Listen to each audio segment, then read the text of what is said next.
Williams, and a pleasant good afternoon to all my colleagues and also to all the viewers here present. Today I want to update you on the work that is being done in support of the national response to this outbreak. I want to highlight the work of the Ministry of Social Development and Gender Affairs, led by Permanent Secretary Janelle Lewis and her team. Today, they would have reached out to 88 households, meaning they would have contacted them via telephone, and we would have reached a total of 114 persons who are in isolation and quarantine. However, today, they would have delivered care packages to 24 households around the island.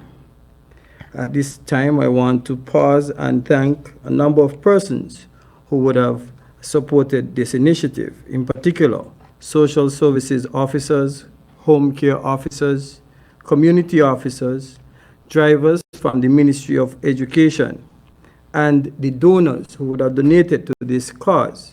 Mickey's Hope Foundation, who would have provided 34 care packages and have 60 more care packages to bring to the agency tomorrow to be delivered.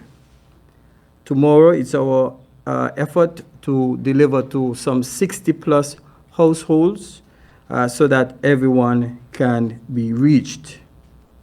We also want to thank Ras Tuba, a farmer from Lodge, who at the last briefing when we made the clarion call for assistance would have contacted PS Janelle Lewis and would have donated a bag of onion. I think it's about a 50-pound bag of onion. Thank you, Ras Chuba. Equally so, we want to thank Ras University for the kind donation of water for these persons. Dr. Cheryl Rosen, who would have donated 1,000 EC dollars in shopping, and also Sugars for their also kind donation of money for shopping.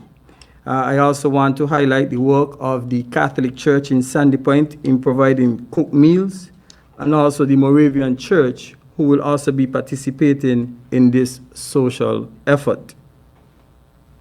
To students who are returning from overseas to St. Kitts, I am appealing to you to seek your reservation or booking at the OTI Hotel if you are seeking a waiver from quarantine. At the present moment, we will facilitate you at the OTI Hotel only. So if you are seeking for a waiver from quarantine fees, please email the COVID-19 Task Force at gov.kn. Let me emphatically state that these applications will be dealt on a case-by-case only. You can also call the 762-0238, and this number is also WhatsAppable to make your booking. I have been asked several questions regarding a notice that has been circulating from SCASPA regarding the ferry terminal. And the question is, do I have to be vaccinated to travel between St. Kitts and Nevis based on what is outlined in the notice? Let me report to you that I have contacted the CEO of SCASPA and also the chairman of the board of SCASPA, and they have indicated that no citizens, residents, visitors traveling between the island will be required to have a vaccine in order to travel between both islands. So there may have been a misinterpretation of what was being said. However, please note that the non-pharmaceutical measures will be enforced at the ferry terminal. Ladies and gentlemen, our containment strategy is very simple and clear. And my colleagues before me would have outlined a number of strategies. We clearly stated in the beginning that the outbreak will require contact tracing, which we would have heard the CMO speak to it, quarantining and isolating, mass testing, enforcement of the COVID-19 protocols, risk communication, which we are doing today, review and strengthening of our protocols in general, monitoring, evaluating, and reporting, education and training. And a key tool that we are asking you to use in order for us to combat this pandemic is vaccination.